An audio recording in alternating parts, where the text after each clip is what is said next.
And welcome back to Music Free Static. I hope you're having a fabulous day. And I've seen clips of the 2015 movie The Intern on the internet. And when I finally got the opportunity to see it, I jumped at it. I am so glad I did. Now, join me in today's really late movie review of The Intern, starring Robert De Niro and Anne Hathaway, as we look at a movie that is heartwarming and shows maybe what I might refer to as like positive masculinity. It is an amazing movie. It's one that has almost no conflict, which is fun actually if you're looking for something really chill. But it's also a story of trusting and having trust in others, knowing where you need to be, and just the importance of caring about other people. Okay, and honestly, I don't know how often that particular message gets lost, but the idea of caring for people, being competence, maybe is a thing that are we losing that? It's hard to say, but all of those things are here in this, and it is so good. So let me give you a spoiler warning. I'm gonna spoil the movie. We're gonna talk about things. I don't care if it's spoilers. So if you want to go see it first, TLDR, I really liked it. You should go see it, or rent it, or whatever. Buy it and watch, stream it somewhere. Probably has it. But come back and we'll talk about all the awesomeness that is The Intern. Okay, so let me break down a couple of the characters, because this is really a character-driven story. Okay, this is not really a plot-driven story. All right. So Jules Austin, played by Anne Hathaway, owns a e-commerce startup. Okay, the company is 18 months old, and I think this says at one point in the movie they hit their 5-year goals in 9 months. Okay, they are taking off. Right, her company went from 25 employees to 220 employees. Its growth is crazy. And that is actually a problem. This is one of those cases of the company is growing so fast, they're having trouble keeping up with it. Okay. Well, and because of that, I guess let me just step back. Just because of the growth is happening so fast, the investors and stuff are beginning to wonder if they need to hire an outside person as CEO to help run the company. Now, Jules doesn't like the idea, but she has some reasons for doing it. She's going through it, at least interviewing people to be her own boss. She's not thrilled with that idea. Okay. One of the reasons she's thinking about it is her family. Okay. Now, her husband gave up a successful career so that she can run her business. And that's great. And they've got this cute little kid, right? I don't remember the name of hang on, I've got it here somewhere. Jojo Kushner plays their little girl. And just a cute little kid. And their family is great. They love each other, all this stuff. But Jules' husband gave up a successful career so that she could run this overnight success, right? And that's great, but he's struggling with things on his side. She's not home a lot, because hey, she's the owner of this business. And if anyone who has owned a small business, they'll tell you they spend a lot more time working than any of their employees do. And this is 100% the case for Jules. And she's overwhelmed. Her family life is struggling. She's having a hard time keeping up with everything at work. She definitely needs help. Okay, so you can see why there's a push maybe that she can be there for the ideas and the heart of the company, but needs somebody else to keep the trains running on time, I think is how they refer to it a few times in the movie. All right, so that's Jules. Now let's talk about the intern himself. This is Ben Whitaker, played by Robert De Niro. And he is a 70-year-old widower who's looking for some structure in his life. Okay? Right, he's been retired, which is great, but what does he do to fill the time, right? He's tried a bunch of stuff.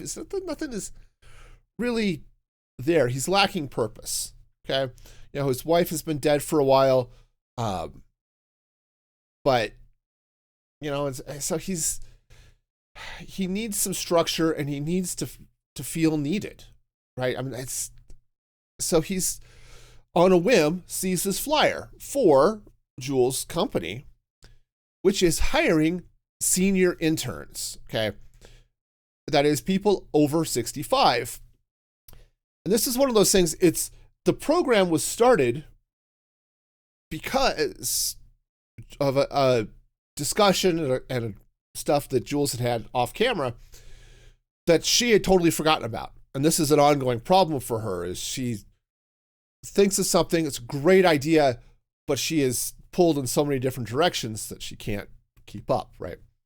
Well, as an outreach, they hire a bunch of these senior interns, and the idea is we want to get in touch with these, what are the needs of the older people? And one of the best ways, I think, to do that is maybe to bring some of these older people in. Okay. Well, they hire a bunch of them, including Ben. And Ben, he talks about the intro to the movie is basically his cover letter video, where he's talking about his history, right? He spent 40 years working at a company that made phone books. He oversaw the printing. He was VP of sales, right? Guy knows his stuff, or at least knew his stuff, right? And they decide he actually ends up getting assigned to work directly with Jules. Okay. Now, she is not happy with the situation. So, she tells him straight up, I don't expect to have a lot for you to do.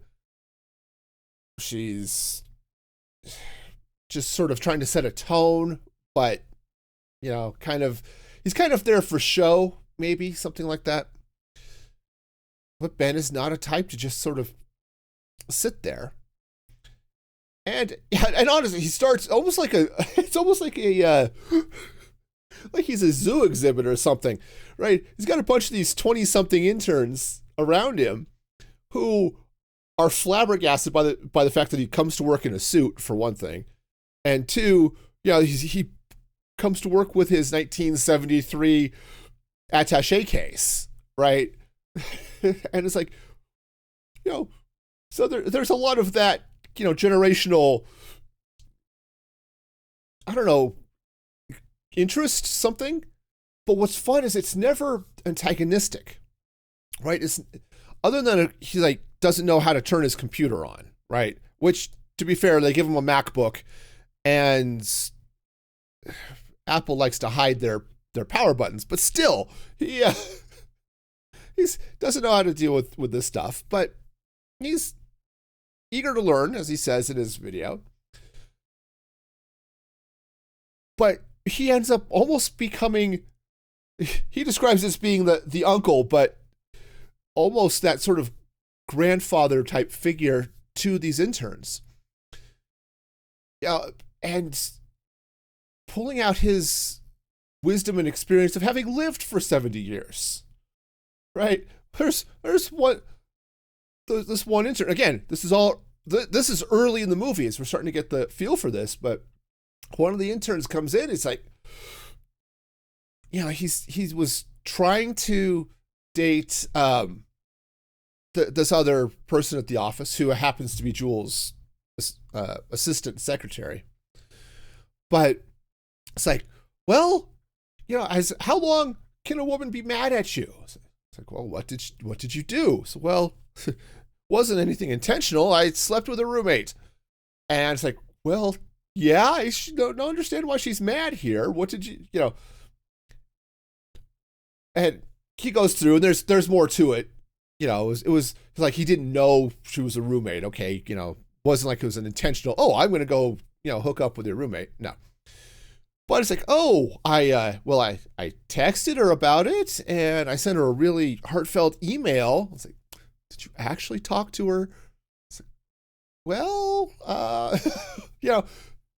some of those basics of life that adults many years ago, actually not that many years ago. I'm not that much. I'm I grew up in the 80s before all of that stuff. Talking to people was sort of important. Ben's a little bit older than that, and that's all they had. So, hey, maybe go talk to them. One of the interns has a task. He has to go deliver a package to an address he thinks might be Jay-Z. And he's worried about, well, what if Beyonce answers the door? And it's like, well, you look like you look like a child, right? Because all of the interns dress in mid-2000s guy wear, right? It's jeans and a t-shirt, maybe something pulled over it, and he looks kind of like a slob. And I says, well, tell you what. Ben says, go grab one of the boyfriend shirts off the rack, and so he puts this thing on and says, yeah, great. I'm going to go out and I'm in a blouse, right? He's all, and everyone's like, dude, you look better. And he does. It is definitely an upgrade to his wardrobe. And you see throughout the movie as Ben, again, not one to just sit there and punch a clock. He starts talking to people to learn about, what does the company do? How does it work? There's a junk table that Jules it bugs her every time she sees it, but she doesn't have time to do anything about it. Nobody else is doing anything about it. And Ben does. He sees it's a problem, and he takes care of it. And he just starts doing some of these little things. And that's where he shines as a person. Because as he starts, he sees problems, and he's not trying to jump in to help. In this case, the junk drawer, nobody was dealing with it, right? I want to say it was something like Family Circus or something had a poem, and I don't remember all of it, but basically it comes down to, if it's everybody's problem, nobody will do it because somebody else will do it, okay? Well, Ben decides to be somebody and takes care of it. Well, yeah, he's in there, he's looking out a window one day, and he sees Jules' driver drinking on the job because he's waiting for her to come out, and he's there, he's got a flask or something. So Ben goes and confronts him about it, but not in a overly confrontational way, right? He goes, says, look, I saw what you were doing. Of course, the driver denies it, right? He says, I saw what you were doing. You can either tell her you're not able to drive her today, or I will tell her.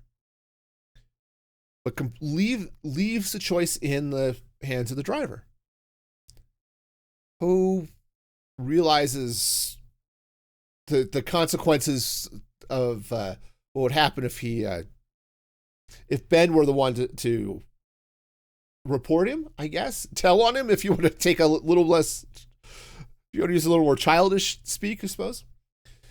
And he bails, right? And then just doesn't come back to work. So Ben starts driving for Jules as well. And there's a lot of, they have a lot of conversations in the car. Ben meets her family, sees what's going on there, but he stays out of it for the most part. He'll share his opinions when asked, but he is. This is what I talk. when I talk about positive masculinity, he wants to help, and it's okay to want to help, and it's okay to want to protect others. But there's a way to do it without taking away people's agency, without stepping in to take over, right? And there was a quote. I want to say it was by Joseph Smith, but when they asked him how he governed this large group of the early Latter-day Saints, he says, I teach them correct principles and they govern themselves. Okay. And that's sort of what's going on with Ben, is he teaches either sometimes directly with words and more often through example, correct principles. And people actually grok to this. They like the idea that, hey, maybe being nice is okay. Maybe not treating ourselves like slobs is kind of cool, right? You know, he talks about, okay, all right, he comes to work every day in a suit and a tie. And she tells, you don't have to wear a suit. You don't have to dress up. Says, well, I'm comfortable in a suit. It's all good. But, you know, he carries a handkerchief, right? Who carries a handkerchief in 2015 or 2025 for that matter, right? And he says, yeah, he doesn't carry a handkerchief for him. He carries a handkerchief for others. He says, okay, you know, women cry. Okay, maybe that's a somewhat, I would say somewhat sexist, but the reality is women cry. Okay, not all of them. That would be a little bit insane, but a lot of them do. You know, there are a lot. Now, there are some, you know, my wife is one. She almost never cries. But I have a daughter, she cries at everything. Okay, it's just one of those things. Some women's, you know, tear ducts are directly wired to their emotions, and everything leaks. That's not a bad thing. Okay, it's just reality. And he comes prepared with a handkerchief that he can lend when they start crying. Okay. Again, it's not something he doesn't treat women like they're different. In fact, very often he's standing up for Jules in particular and women in general, going out and doing their thing. Right? He has a scene. He ends up taking Jules' daughter Paige to a birthday party. Okay. And gets to go sit with the other moms. And they're a bit hostile about Jules. And he's like, you know, yeah, I heard she's kind of tough and hard to deal with or something. He says, yeah, she is. She has to be. She owns her own business. And it's amazing. And he goes on about how awesome it is for her to be doing what she's doing and how proud those other moms must be that one of their own is making good. That's not how he puts it, but is being successful. You know, he is he is often more of a feminist than a lot of the people around him. And doing so in a way that doesn't degrade what men do or the choices other people make. It's just, yeah, she is successful, and that is awesome. And this is how he goes through the movie. And you see the change as he's been really helpful for all of this. And you see the interns, you know, one of them starts coming to work in a tie, and another one finds an attaché case off of eBay. And you see they're starting to emulate Ben a little bit. But one of the messages I thought was amazing, and it's a little bit of a diatribe, and they even call it out in the movie as it's a little bit of a little bit of preaching, but it's Jules who talks about it, who's saying it. She says, you know, she grew up at a time where it's, you know, you go girl and all this stuff. She says, girls became women, but men became boys. And, well, I might take some offense to, yeah, now boys just expect to you know, stay, you know, I don't know, stay home, but just, you know, play video games and stuff. I'm sort of down with the guys there a little bit. Video games are fun. They got really good. But there was a difference is that, especially when you see the guys there next to Ben, who is, of course, suit and tie and all this stuff. And these guys who are mid-20 teens e-commerce slobs, right? But also the expectation wasn't there for them to be better, right? And I'm not saying that the way you dress makes you better, but I am saying how you choose to view yourself changed, right? And I think that's one of the messages that I like coming out of the movie is that, so what I think of as a positive masculinity, you don't have to give up that desire to be competent, the desire to be kind and observant and helpful. You don't have to, it's okay to be an adult. It's okay to think of others and stand for your principles and build trust. And as long as you're not, pushing it on others, and that's one thing. Ben is real chill. Said he never gets up there, and except for the one time with the driver, which, to be fair, was a safety issue. He never gets up in anybody's face and says, "You must do it this way because this is the old school way of doing things." And it's like this is what works for me. And more often than not, he shows his principles through his example, rather than standing up and saying, "This is the way you do things." And said he never takes away people's agency. He never, pushes people into things. The guy with the shirt early in the movie, he's freaking out because he may potentially be meeting Beyonce, and he's like, basically, I look like a slob, right? So, so he's desperately asking for advice, and Ben is happy to give it when asked, but is not forcing it on anybody. And as the movie goes through, as it progresses, and he gets to know Jules better, she gets to know him better, they develop a friendship. She actually comes to him at one point towards the end as she's talking through her CEO search, and she comes to him, and he tells her some hard things, nothing like bad and stuff, just like, "Hey, you've built this company. Is anybody going to have the passion for it that you have?" Okay. And he tells her, "I'm sure you're here because you probably needed to hear some of this." She says, "Yeah, but I came because you're my," and he jumps in. It's like, "Your intern." He says, "I was going to say intern / best friend," right? He becomes a friend that she needs because nobody else is there to be that friend, right? And it's not to say that her husband isn't kind and loving, because he is, though there are some family issues because they're struggling through, with challenges.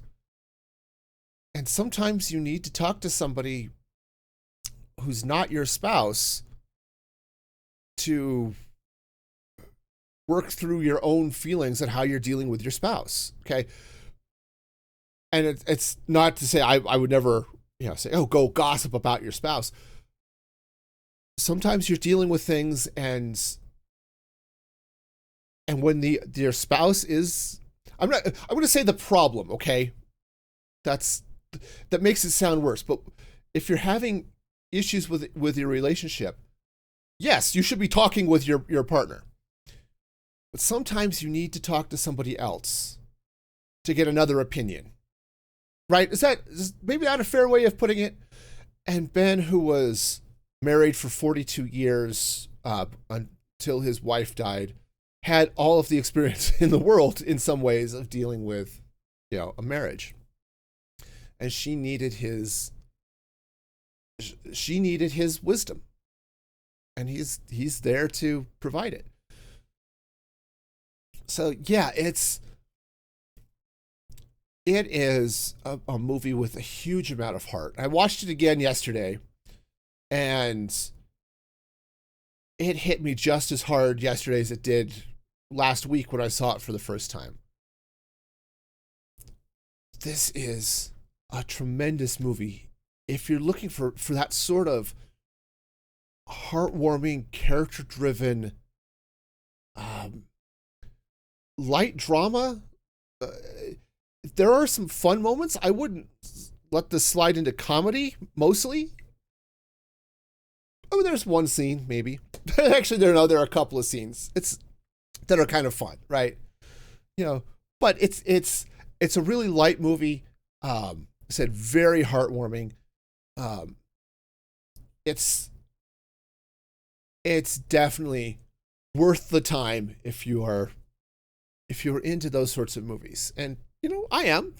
I am. Yes, I like a good action comedy. That tends to be where my tastes go first. Yeah, Star Wars and Marvel and Indiana Jones and all that fun stuff. Yeah, I'm there for that. But I like a good movie with heart as well, and this is definitely one. Now, content warning: it is rated PG-13. For the most part, language is not an issue. There is one scene they drop an F-bomb. It makes sense where they did it. I don't think they needed to do it, but they did. Okay. And the scene's kind of funny and it plays out in a fun, okay, still. It's,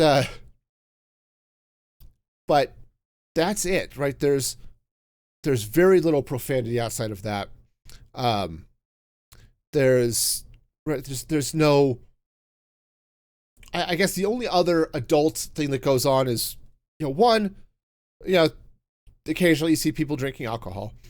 And there are a couple of scenes that are adult themed, okay? And let me explain this for a minute. There's no nudity. Occasionally you see people kiss, okay? One of the issues that Jules has in her marriage is that she's not home. And when she gets home late, and her husband, who's stay-at-home dad, he's doing great, he's worn out, or she's worn out, and so they're having a hard time being together as a husband and wife. Right? And so that is a very adult problem. Is that I'll just say it. They do want to have sex with each other, okay? Because they're a married couple, and that's what married couples do. That is the place for that. They are unable to have that intimacy because she's working herself to the bone. And when she comes home late and he's just dead, right? Because he was. It's hard being a parent, right? That's an adult problem, okay? And there are some issues that. There are a couple of fun. You can tell at some point they were going for maybe a little bit more of a comedy than what it turned into. There are a couple of scenes, but it's they've got an office masseuse. She comes and gives Ben a back massage. It is chair. Well, as a thank you, right? Basically, it was like Jules or her second in command who, I guess, asked the in-house masseuse to give him a massage as a reward. It was sort of cleaning up the junk drawer. And she's giving him this massage, and he's like all into it. And the interns realize that he's having an adult male issue that maybe you might want to hide from the older hot masseuse. Right? So there are a few of those moments where, this is an adult problem, but it's not like it is we're going to go hard into sex jokes type problem. You know what I mean? Understand the difference? So, and there's one scene that might tip over the line just a little bit, but again, we're not talking about anything that is overly profane. We're not talking about nudity. We're not talking about any of that, anything particularly lewd, as far as what's actually happening on screen. Okay, the occasional misunderstanding, but nothing else like that. So, highly recommend it. This movie touches me in all sorts of fun, emotional ways. So like I said, I loved it as much the second time, which is hard sometimes for a movie, especially one that leans into sometimes characters or comedy. Sometimes it loses something the second time. And this one hit me harder. So again, I can't say enough about The Intern. I highly recommend it. See it if you can. And let me know what you think. I mean, I'll be the first to admit, this isn't for everybody, but I loved it. So feel free to let me know. Drop a comment here on YouTube or on Spotify or whatever. Let me know what you thought. And until next time, be excellent to each other. And this is Music Free Static signing off.